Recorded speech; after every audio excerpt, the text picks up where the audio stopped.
폴라리스의 쓸데있는 경제 잡학사전 폴술경잡. 경제 용어가 어려워? 걱정하지 마, 우리가 있잖아.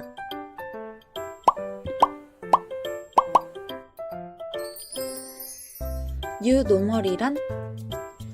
2008년 전 세계를 강타한 글로벌 금융위기 이후 새롭게 나타난 세계 경제 질서를 통칭하는 말이에요.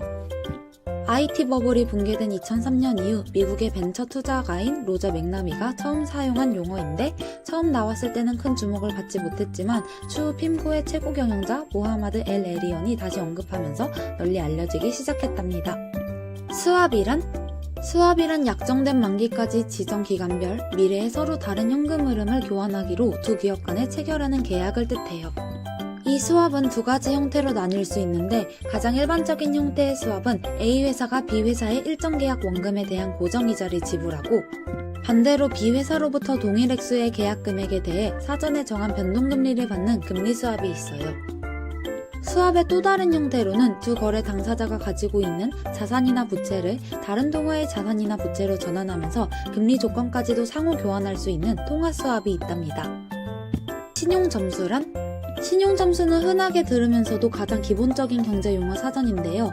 개인에 대한 각종 신용 정보를 종합하여 신용도를 숫자로 나타낸 것을 말해요. 금융회사는 고객이 대출을 신청하면 신청서에 적은 식별 정보, 소득 정보, 직업 정보, 거주 형태 등의 고객에 대한 신상 정보와 금융회사가 자체적으로 갖고 있는 고객의 여수신 정보 등을 바탕으로 신용점수를 매깁니다. 2020년부터 신용등급제에서 신용점수제로 전환이 일어났는데요. 기존 등급제 시행으로 인해 발생되었던 형평성 등의 문제들을 해결할 수 있는 제도로 평가되고 있습니다. 융자란? 자금을 대출하는 것과 의미가 거의 비슷한 융자는 채무의 일종으로 자금을 융통하는 일 또는 그 자금을 가리키는 말이에요. 대출하는 사람에 따라 크게 네 가지로 구분이 가능한데, 먼저 대출자는 개인, 국가, 금융기관 및 법인, 일반 사업회사 및 자회사로 나눌 수 있습니다. 첫 번째로 개인이 하는 융자는 개인을 대상으로 하는 경우가 대부분으로 국악경제에는 큰 영향을 미치지 않아요.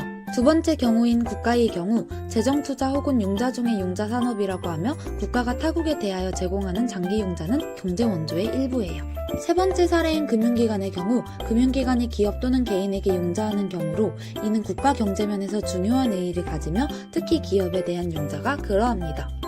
마지막으로 일반 사업회사가 자회사나 관련 사업회사에 대하여 하는 것이 있답니다. 레몬마켓이란? 일반적으로 레몬은 신맛이 강해 사람들이 즐겨 먹는 과일에 속하지 않죠. 이런 레몬의 중고차 시장을 빗대어 표현한 경제 용어입니다. 소비자들이 판매자보다 많은 정보를 알지 못하기 때문에 무조건 저렴하게 사려고 하는 경향이 있죠. 이로 인해 저급품만 유통되는 시장을 레몬마켓이라고 한답니다.